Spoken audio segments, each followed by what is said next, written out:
related to accountability and data collection. And today we have two great states that will be presenting to us on the topic of improving post-testing to improve measurable skill gains, or MSG. And as we know, that's a key indicator in the NRS. So I'm going to turn it over to our moderator, Marcella, and she's going to get us going. Thanks, Terry. Okay, so for those of you who joined a little bit early, you might have heard a lot of background noise as people were getting on. So to avoid that, so that we can really focus on what our panelists have to say today, I'm going to ask all of you to mute yourself. And to do that, you can, as this image shows here, you can click on the telephone icon at the top and click Mute My Phone. Otherwise, you can also do it on your phone on your desk, but this is a great way to make sure that we don't have a lot of excess noise in the background as we move forward. To participate in today's webinar, I'm going to encourage you to submit questions throughout the webinar using our chat pod, and you can use it both for content questions and to request technical assistance if you're having any issues. We will have a Q&A session at the end of the presentation. We're going to try to give you an opportunity to raise your hand, and you can do that with using the little person icon, I guess, towards the middle of the top of your screen, and I can unmute you, or I can call on you and you can unmute yourself. But we will make a point to go back through all the questions that have been submitted throughout the webinar at that point as well. If there are any questions that we don't get to, because it is only an hour that we have together today, we will follow up and share those as well. And I do want to point out, just because I know sometimes people need to jump off before we are able to finish, that we have the webinar evaluation available now in the bottom right corner. So before you do hop off at any point, please do make sure to fill that out. And that will help us find out how to make these webinars even better for you. So with that, our agenda for today, I'm going to hand it over to Larry in just a moment so that he can give us a little bit of an overview. I'm going to introduce the strategies that we'll be looking at, and then our panelists will talk to us a little bit about how they've used these different strategies in their state. And we'll round that out with a Q&A at the end. So let's go ahead and get started. Larry? Okay, thank you. I'm just going to do what I'm sure is just a review to everyone to talk about the importance of post-testing and set the context for what we're doing today. And as you know, MSG is probably our main indicator that everyone applies to, just about everybody except excluded people. And we have to pre-test everybody, and we use the post-test for MSG. And it's again our main way of showing MSG. And if you don't use a post-test, you're going to have no gain for your participant unless the participant enters post-secondary education or gets a secondary credential, or in an adult high school through Carnegie units. Barring those, though, and most of us are in this boat, those are kind of not really major indicators, except possibly the exception of the secondary credential. You do need to get a post-test, and anyone who's not post-tested will get a no gain if they don't have these other outcomes. It's very easy to see the impact of your post-testing by looking at the tables that you submit. One, the table 4, of course, and compare it to 4B, which is only post-tested. So you can see your post-testing right there and what the difference is between states that have high post-test percentages and low post-test percentages. So that it's pretty evident and somewhat clear when you look at that data, or you think about your own data as well. Of course, for assessing, we use only approved NRS tests for reporting. We have to follow the state policy, which designates the minimal instructional hours set by the publisher. And in your policy, we'll not only have that, but how to administer the test, when to administer the test, and any training that you need to give staff. So all of this should be in place and is reviewed and approved by Octa every year. And so what I hope one of the things you'll get out of our presentations today when we hear the strategies and how our two states have overcome them, you might think of some of these ideas to put in your training procedures or in your policy more formally and to try to implement yourselves if you want to improve post-testing. So with that overview, I will turn it over back to Marcella, who will get our presenters going. Thanks, Larry. So I have up here a slide with some of the strategies that we'll be discussing today. And I wanted to give you a little bit of background on how we came up with these. So I took a look at our NRS data at the states that were doing really well with getting good post-test rates. And I noticed, and chatting with those states, I noticed that there were some common themes, and these were some of the strategies that seemed to be working really well for them. So I asked two of our states, Maine and Rhode Island, to join a panel and share with you and talk to you a little bit about how they have implemented these strategies in their states. So with that, let's go ahead and get started and look at our first strategy. The first strategy is giving our local programs power through knowledge. So what this means is that rather than keeping all the information about what your target goals are to yourself, if you share that information with your local programs, our states have found that you get a lot more people involved, that they are more likely to do more post-testing. And I'm going to turn it over to our panelists now to have them share with you a little bit about what they have done. So first, I think we have Philip from Rhode Island. Could you tell us a little bit about how you use this idea of giving your local programs power by sharing the knowledge? Sure, thank you very much. This is a table which is part of a larger spreadsheet, but I think that this one will summarize it well. Sorry about that. Looks like it just disappeared on me. Yeah, I'm sorry. There we go. There you go. Okay, so what we did was we have a policy in place that programs are supposed to hit 70% post-test rate. But I don't think that really sums it up as well as knowing what the core indicators percentages are for each individual level. So our state as a whole is 52%. But within each level, each of the 12 levels, there are a wide variety of negotiated core indicators, from a low of 25% at ESL Advanced to a high of 65% for ESL Beginning and ESL Low. So I thought by showing the programs each of these core indicators, when you have a 65% core indicator, you have to test more than 65% of the students in order to hit 65%. So I think when they saw this, they realized, oh wow, we really need to post-test more students if we want to hit that 65% mark. Right. So that's about it in summary. Great. No, I think that's great by letting them know. And I like that idea of helping them recognize that they need to do a little bit above the goal so that they can meet the goal. All right. So Gail and Kelly from Maine, you want to share with us a little bit about what you did?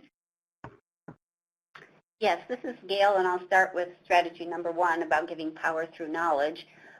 Just to explain that, it seems until about 2015, 2016, there was a culture that we discovered that data just wasn't being shared.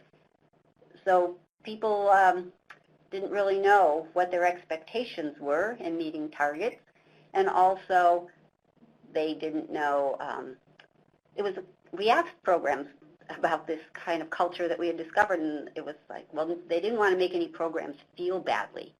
So why give them targets that they may not make?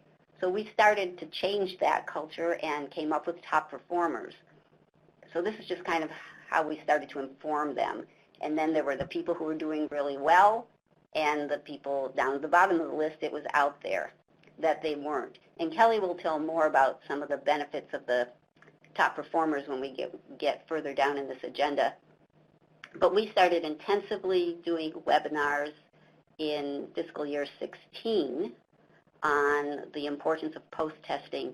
And we went after the emotional appeal at that time to how it would benefit their learners, so that they weren't thinking so much about numbers as people, how it could inform instructional practices, how post-testing results could even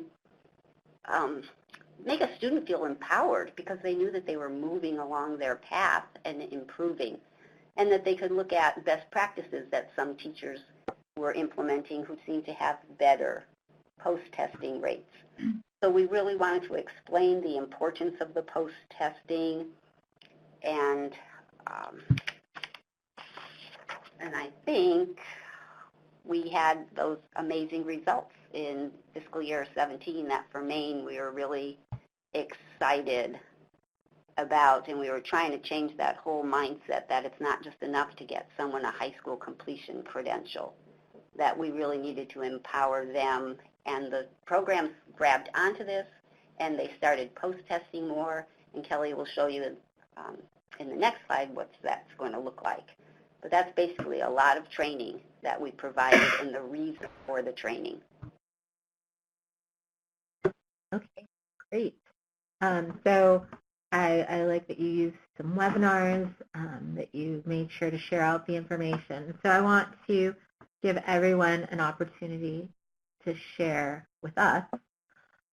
How do the rest of you share information on targets with your local programs? This is an opportunity for us to learn from each other. So I hope you'll take a moment to type your answer into the chat pod to tell us a little bit about how you've used this strategy in your state.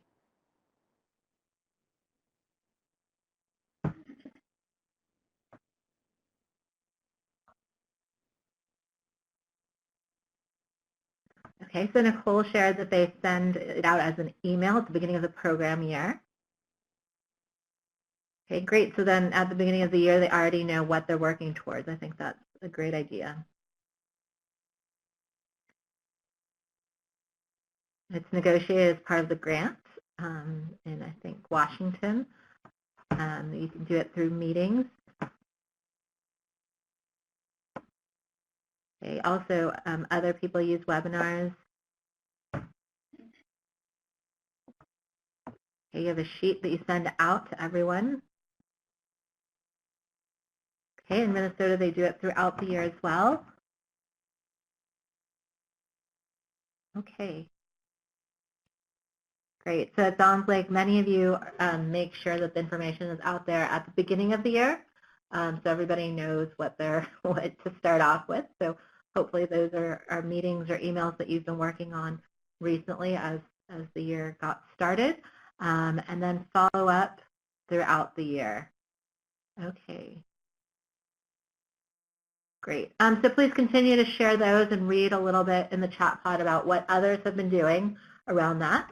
And I'm going to move us on to our second strategy. Okay, so the second strategy is using incentives to motivate our local programs. And I know this is a strategy that we've shared before at some of our NRS regional trainings, but I wanted to give our panelists an opportunity to talk a little bit more about what they have done. So let's see, let's start with Kelly and Gail from Maine. Can you tell us a little bit about how you've used incentives to motivate your local program? Yeah, so this is Kelly. Hi, I'm taking this one, strategy 2, with incentives. So as Gail said, by really sharing the data and giving that knowledge to the programs, that was an incentive, one incentive that we used because we were calling out and recognizing top performers. And just so you could kind of see it a little bit, in orange, I know it's really small, but those little programs in orange, these were everyone who made a post-test percent state target, and our state target is 60%. The people in orange are making all three top performers. They're making all three lists. We had measurable skill gain, average academic intensity, post-testing. So they're really like the top of the top. And that was a really powerful motivator for a lot of those programs. They wanted to make it at least on one of these lists, if not all three. But it really wasn't until we started to put some money behind it that we had a lot of the programs all going, what now? Now, what are you doing? And so really the money was the most powerful incentive we had. And what we did that made the programs really take notice. And we took a certain percentage of our AFLA grant and we set it aside for incentive money, and programs were awarded additional money if they were a top performer or not, and if they met 1, 2, or 3 of the metrics. And so we're talking about like maybe 10% of the state AFLA award. One of the things that we ended up doing, as we've done this for a couple of years now, is any unspent money from the year 1 of the grant was collected and then reallocated programs that are showing that they're doing great things and they are able to utilize their resources really well. And so not only did it help with the spend through of the grants because people realized they weren't going to have that money continue on to the next year if they didn't spend it in their first year budget, but it also helped people realize that they could get some significant funding through incentives even if they were a smaller program. One of the issues in Maine and one of the unique things about Maine, we have many, many small little programs and our AFLA dollars only go so far. So we would have programs getting very little in AFLA amounts. We had over 70 programs. So if you could make 1, 2, or all 3 of your metrics and become a top performer, you could almost double your grant amount. And so, you know, even if it's only an additional $5,000 or, you know, $20,000, it's not very much, but it was huge to those programs. And so just as one piece of evidence, we had a program that in fiscal year 16, they had a post-test rate of 27%. And they called me the day the report was due, and they said, how can we fix this and make this better for next year? And I worked with them, and through post-testing, they got their post-testing rate up in fiscal year 17 to 60%. So, and of course, their measurable skill gain jumped huge, too, and it was a pretty big program in the state. So that was a really powerful motivator.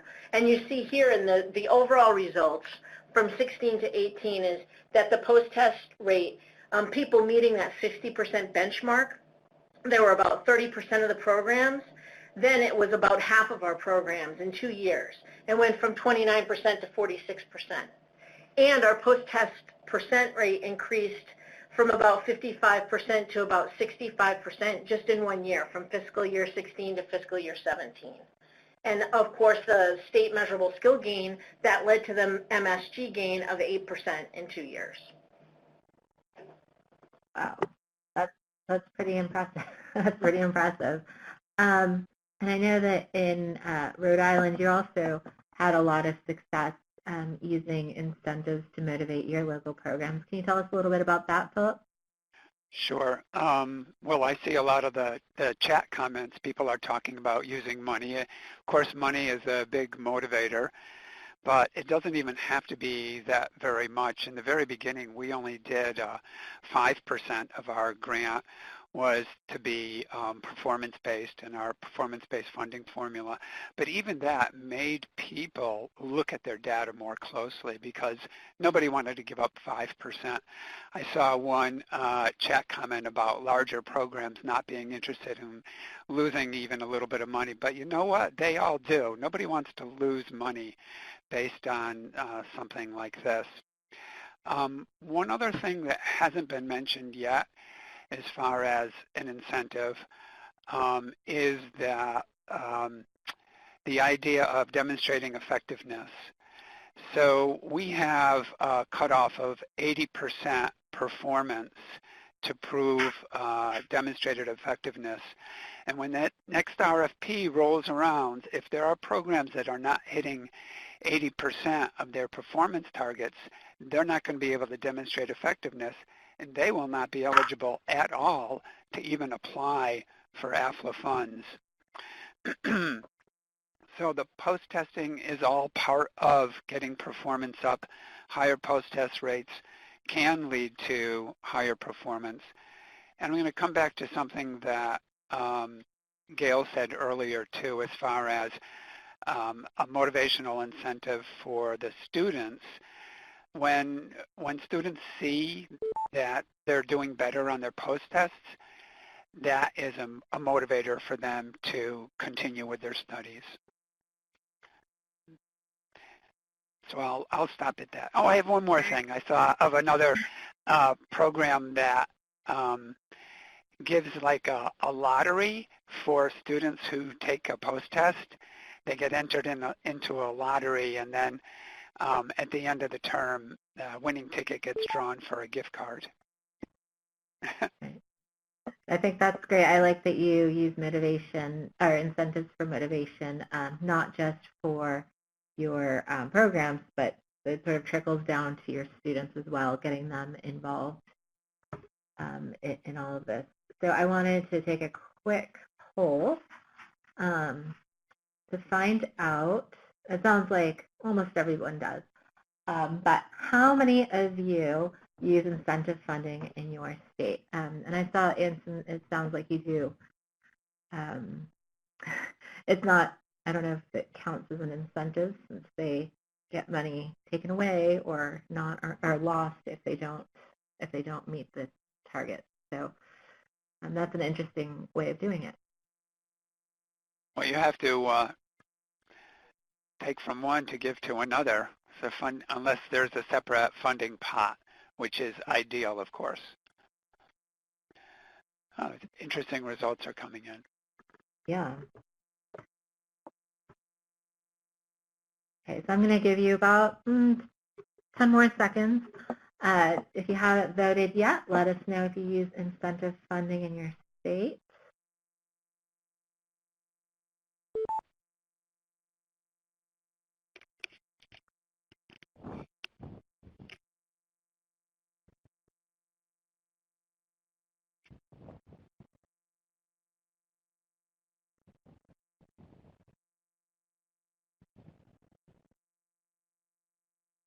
All right, so it looks like it's fairly, I think, evenly split almost. 46% of you do use incentive funding, 45%, and 55-ish% do not. So I think that's interesting that it's fairly close. Okay. Marcella, perhaps another way to frame this question is not exactly incentive funding, but some form of performance-based funding. Something to look at in the future. Yeah. And I'm actually curious because as you noted, funding isn't necessarily the only way to provide incentives, but there are other incentives that some of you might provide as well. So I'm curious if you could please share with us in the chat pod what some of the, either, it could be funding, but are there other incentives that you use in your state or with your local programs to help motivate people to take a look at their post-test rates and try to get those up?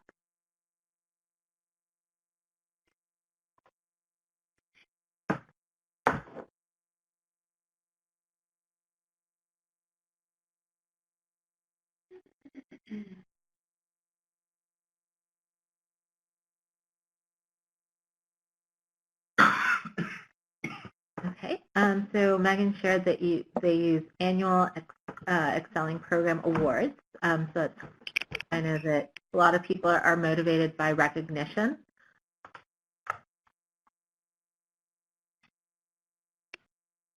Okay. So in Washington, they offer a high school credit option as another assessment option, so no testing is required. Okay. There's definitely a big improvement with the MSG gained through earning a high school diploma or a high school equivalency diploma. Yeah. Mm-hmm.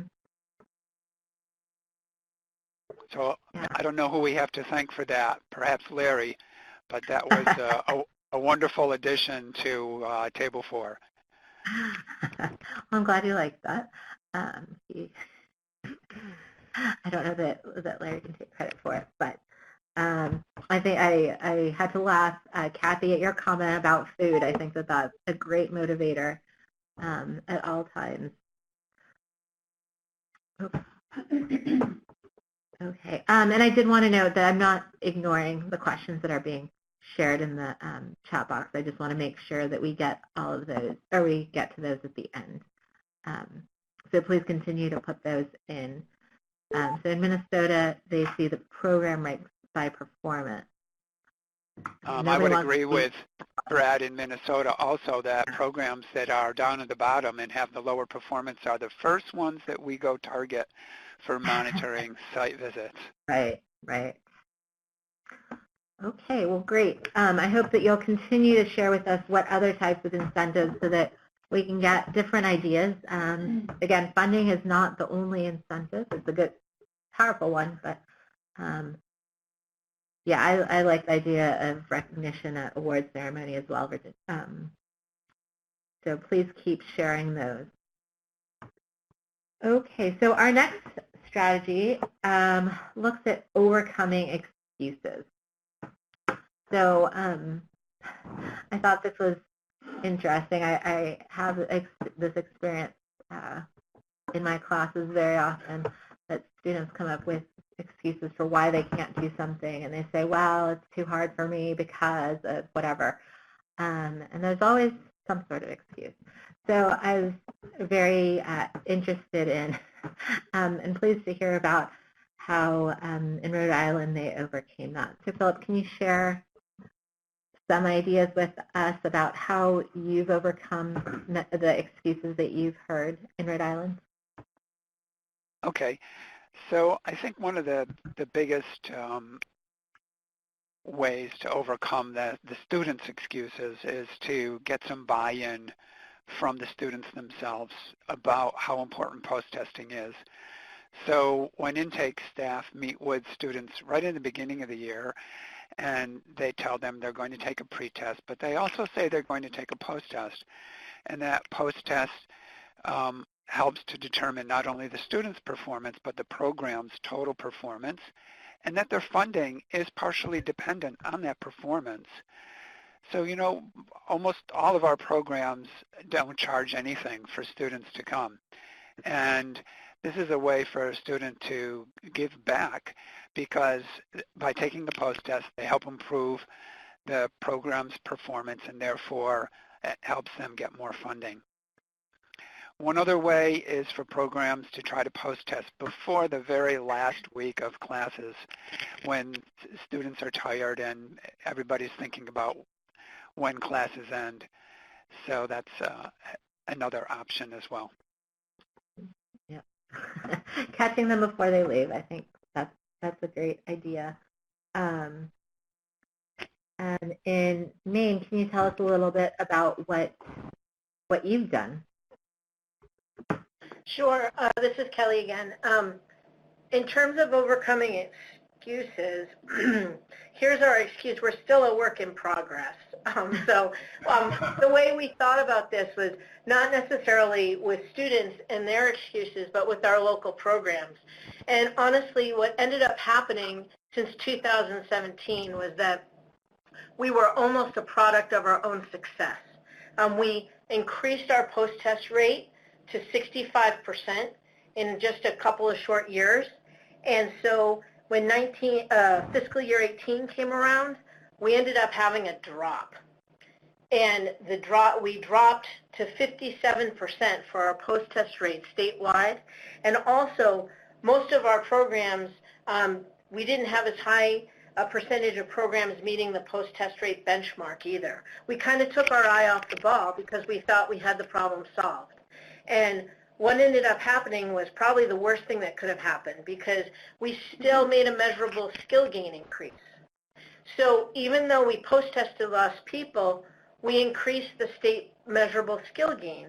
And so the message was, I think, to the local programs that post-testing didn't matter now, because we could now, with the new data and the WIOA, we can now capture high school completion, so we don't have to worry as much about post-testing. So now we're just starting to compile our fiscal year 19 data and have our initial numbers in, and we're seeing very, very clearly exactly what Larry started with, which is the impact a low post-testing rate can have on measurable skill gains. And we see we have a new hub structure that has combined a lot of the small programs in 9 different geographic areas so that it's more equitably dispersed state resources and what people can expect at any given adult education program. And when we have hubs that are doing really well, that have really high post-test data, like Hub 2, it's really small, but in our little graph, they're the ones that are making the measurable skill gains, and they're the ones that have the highest measurable skill gains. Hub 6 is also another program that has really high, historically, post-test rates and has really high measurable skill gains for Maine. But unfortunately, some of those programs and some of those hubs don't have the population. And so as a state, you can see our most populous hub is Hub 8. By far, that's southern Maine. It contains Portland and the area around Portland, and they have a very low post-test rate, and they also have an extremely low measurable skill gain. And so you see the direct correlation with that. So that's where we are right now in terms of these excuses.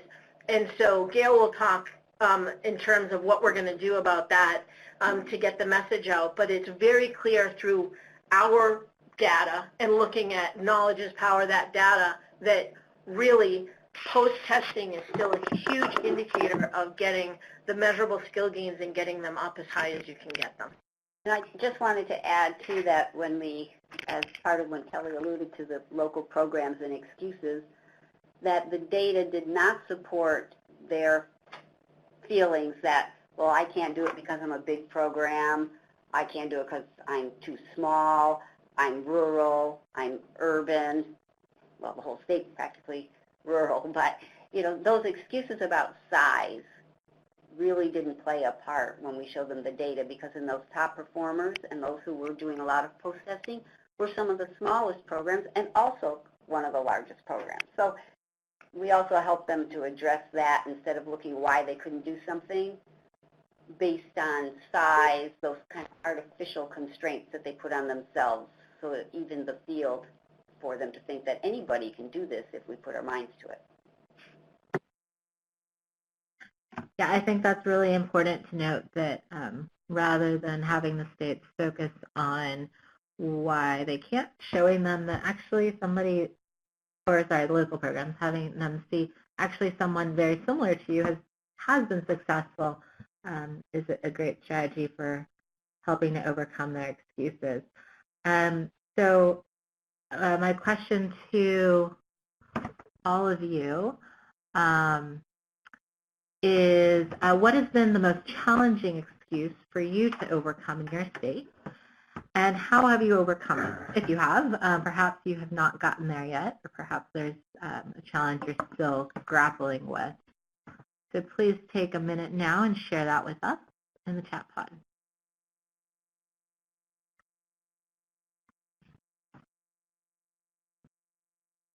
I'm going to answer Anson's question that, yes, we're talking about those that are reported on an NRS with 12+ hours. And our post-test rate was 75% last year, Anson.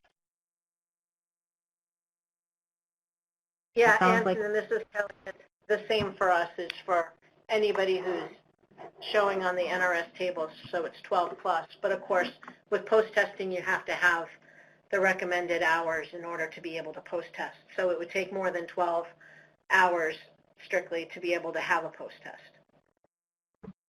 And it sounds like that's something that Ash and Julie have been grappling with, that the students don't, they hit the 12 hours, but they don't stay long enough to meet the guidelines or the publisher guidelines for the testing. So that is challenging. And doing it, this is the way we've always done it. That's a hard mentality to overcome. Retention is also an issue, right? People not valuing or seeing the value of the assessments is also a great challenge.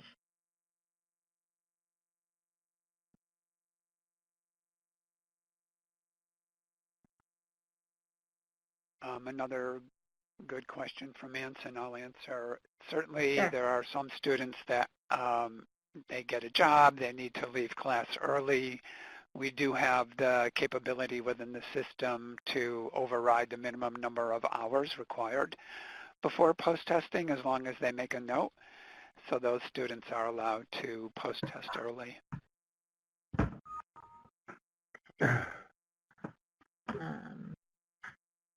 Okay, great. And So I have to agree with Robin that post-testing is not always the best assessment for all students. right. And then so we'll take a look a little bit later how many hours of instruction, but I think that that's per the publisher guidelines. Sure. Students don't. Okay, so it looks like retention is really a big issue, having them meet those publisher guidelines. Okay, Yeah, and 40 then I know hours that, is pretty much minimum hours right. for I think publishers. Philip, you addressed that a little earlier, that what you do to try to overcome that was, again, to let students know when they come in that that's going to be an expectation. I think that's a great strategy that I just wanted to reiterate, since so many people have, it sounds like, a big challenge with that. All right, so let's move on to our last strategy, and that is not resting on your laurels. Just because you've had success before doesn't mean necessarily that you'll continue to have success. And Gail, you touched on this briefly before, so I want to turn it back over to you to talk to us a little bit more about that. Okay, well, yes, we couldn't rest on our laurels like this little guy. He's all aiming, but he's not paying attention to his surroundings, and he crashes. We aren't resting on our laurels. In fact, we feel more of the discomfort of finding ourselves like sitting atop a cactus, because it's really prickly, especially when Marcella invited us to participate in this based on our prior success, and we had to confess that things had not maintained at the level that we had hoped.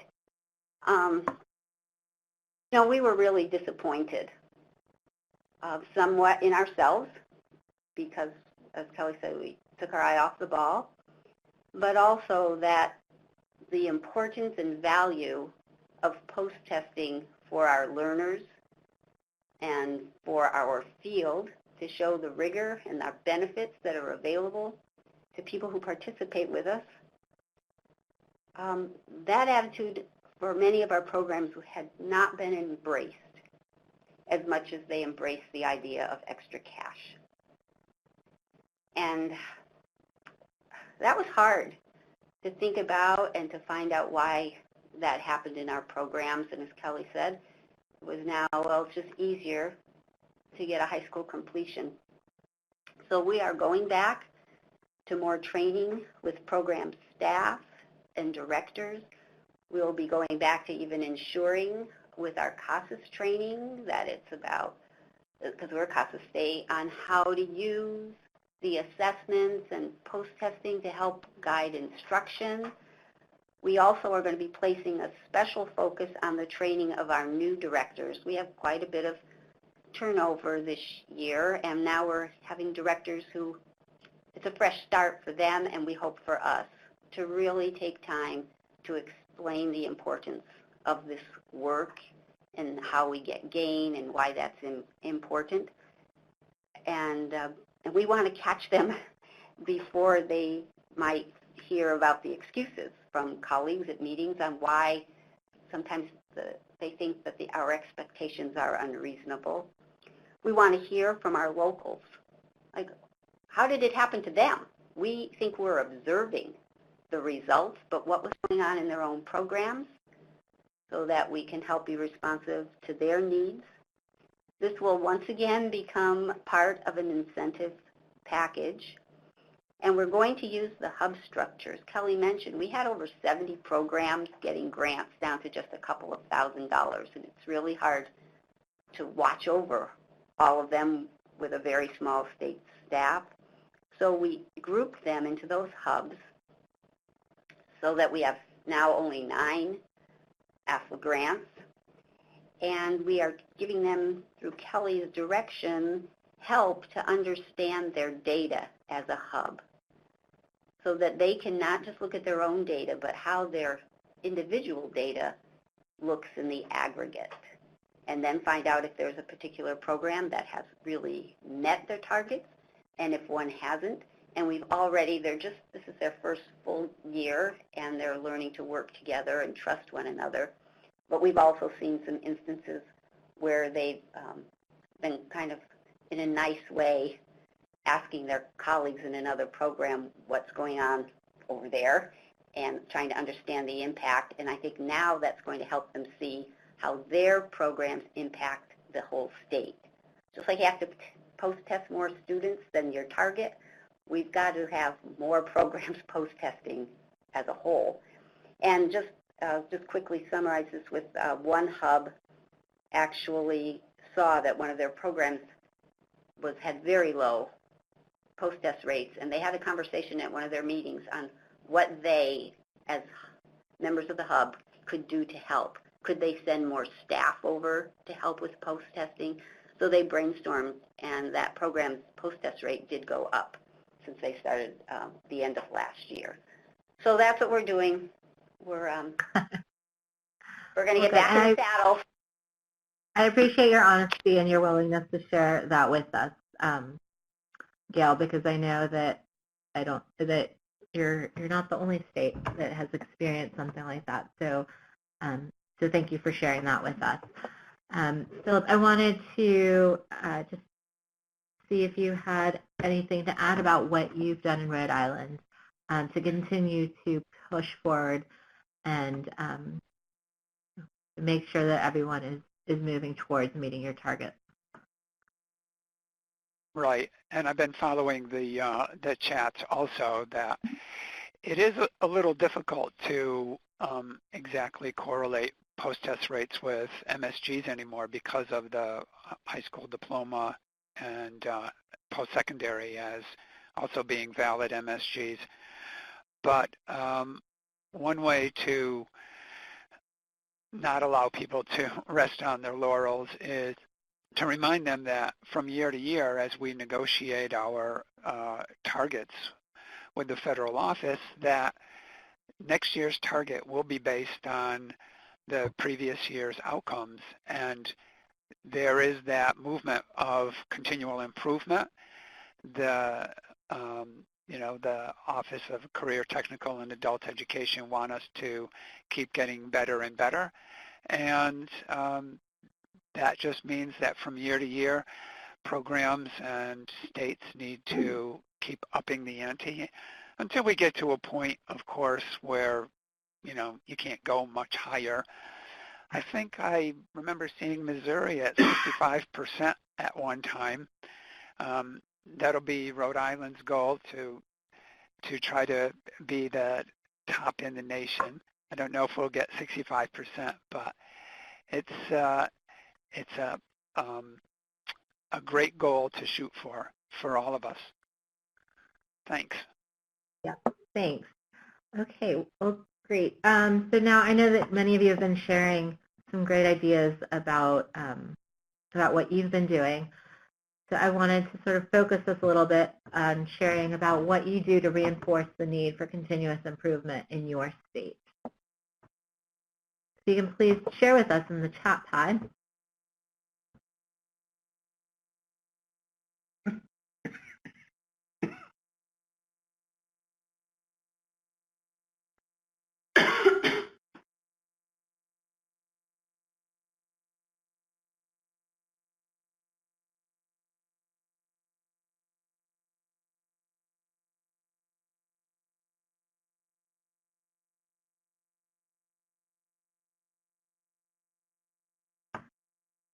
Okay, I see a few people are still typing in the chat pod. Okay, so in Delaware, each month programs meet to share best practices and concerns. That's great. I know that that's easier in a smaller state like Delaware than in a larger state like Texas.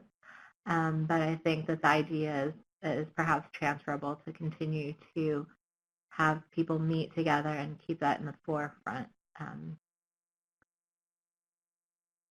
See.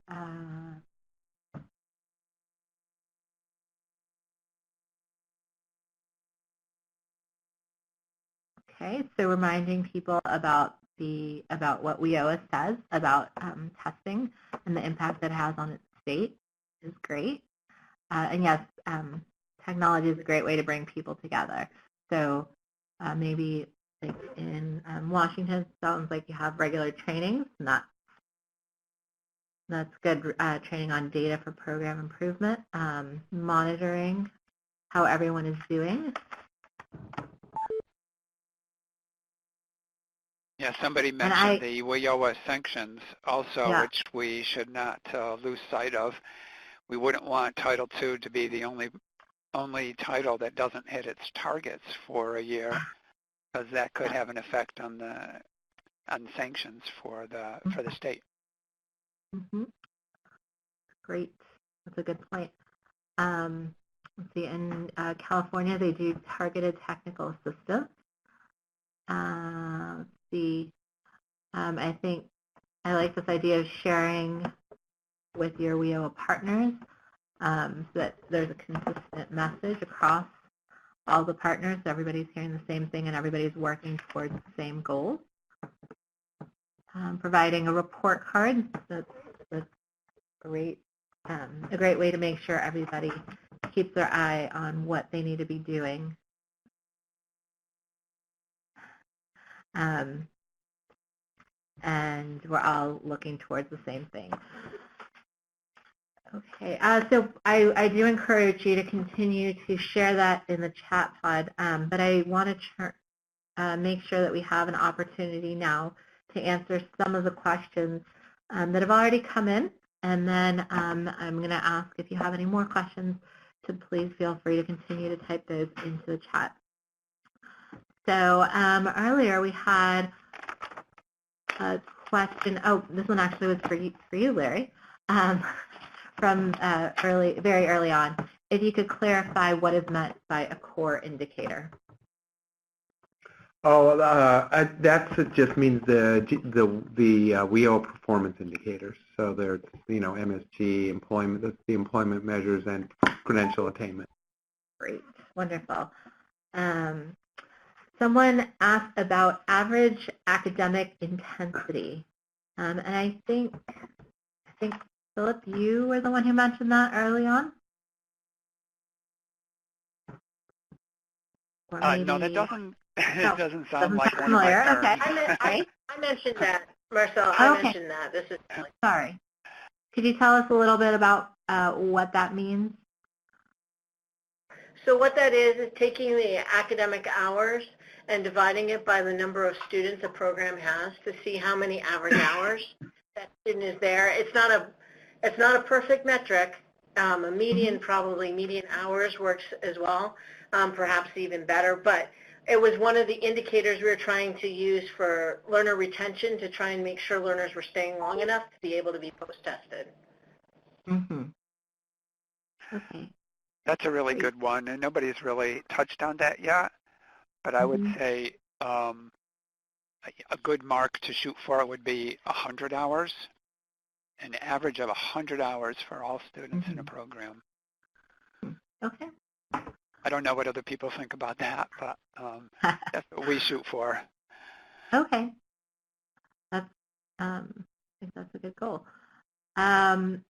Somebody asked about what restrictions you have, if any, on how your incentive funds are spent. Do either of you have restrictions on how the money is spent? Of course, it has to be spent according to AFLA guidelines. Right, that's the same with ours. They've proven, our incentive money has shown that they've proven themselves as a high-functioning program, so they add that into their budget, and they have to budget for it with allowable costs. Mm-hmm. Mm-hmm. Great. Okay. Let's see. Another question that we received, and I think you answered this one, but I just want to make sure that we got it fully answered. Did you have any issues with larger programs not being interested in receiving the incentive money since it would not be a big impact on their overall award amount?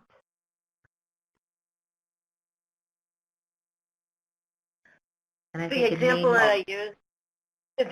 that I used of the program that didn't pay any attention until the money was involved was a bigger program.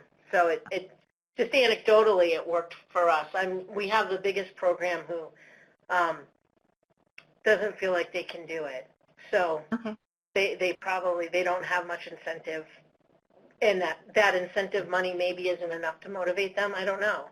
But it certainly hasn't been, that's an outlier, because there are other big programs that's still been an incentive. It hasn't been a lot of money, but it still has been enough that they've taken notice. Can I just add that another incentive, kind of not just with the money, but we made sure that superintendents were aware of the programs that were receiving the additional funding and copied the directors, so then they could have that kind of conversation about what they were doing with their school boards to earn that extra funding.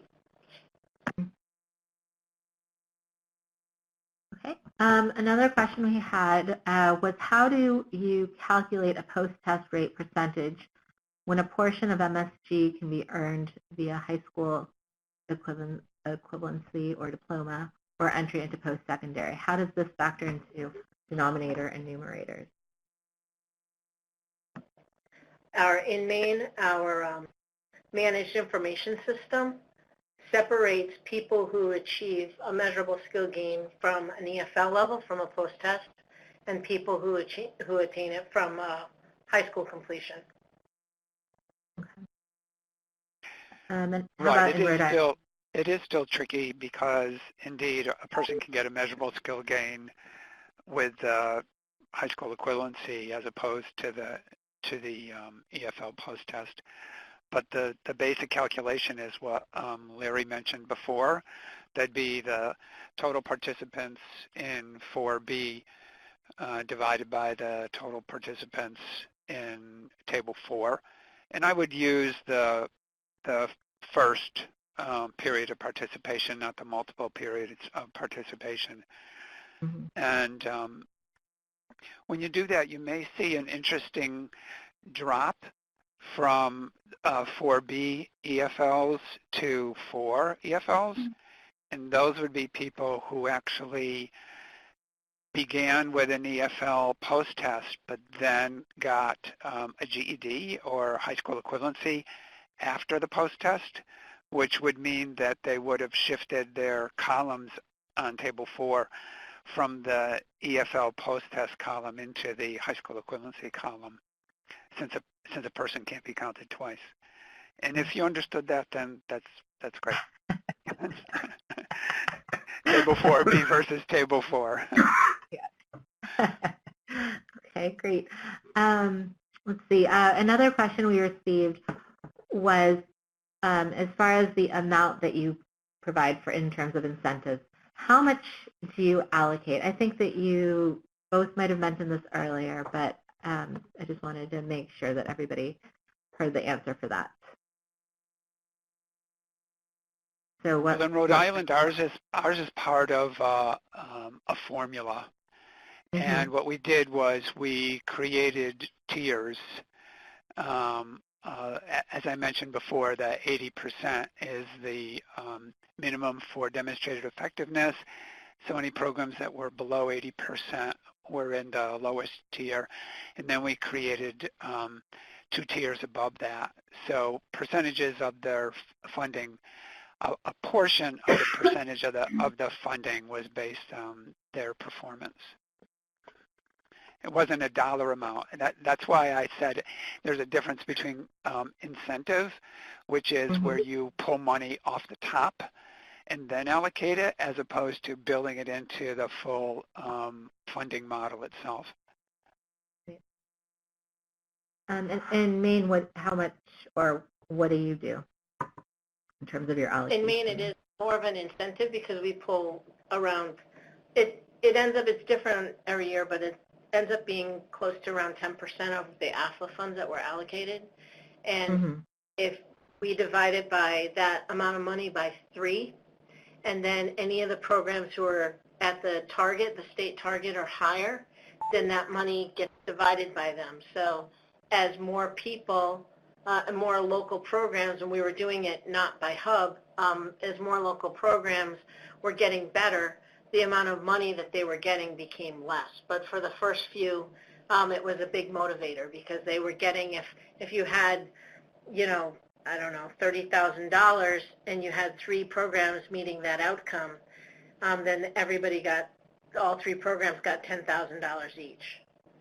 So that's how we did it. And now we have a little different structure, so we're going to have to tweak with it a little bit with the hubs, but that's how we did it.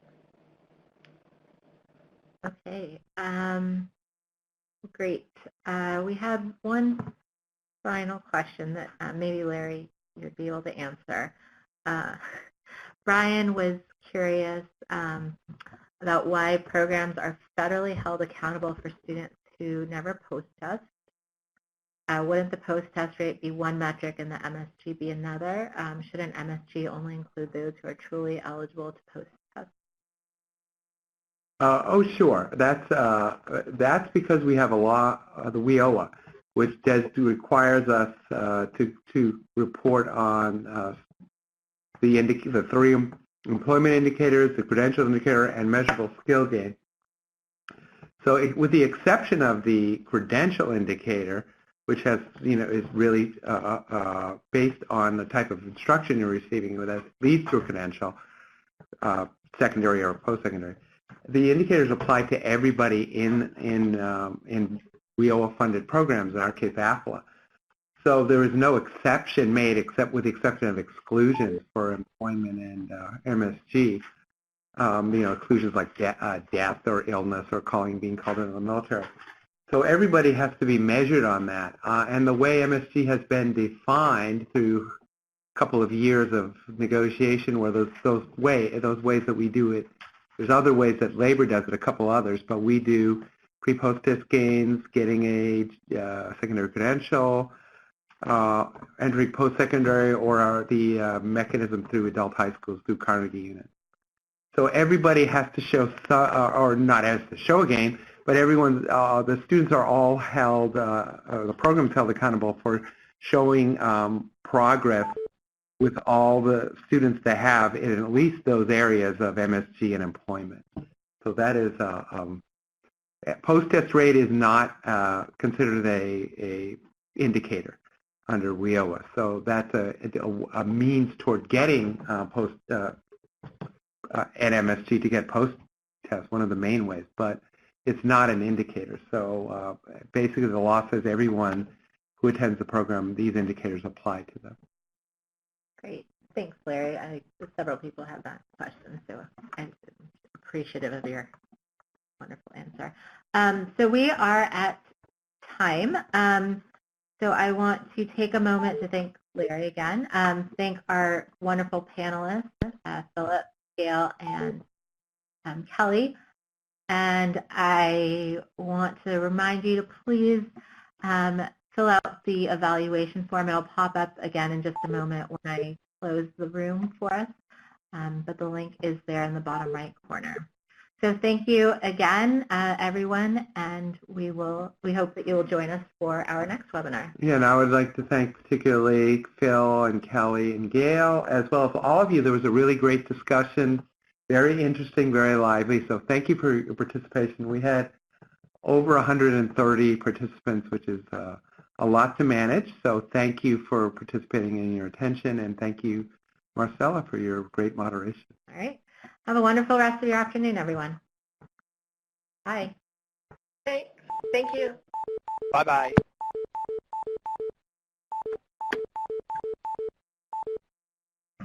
The leader has disconnected. The conference will be terminated in 5 minutes.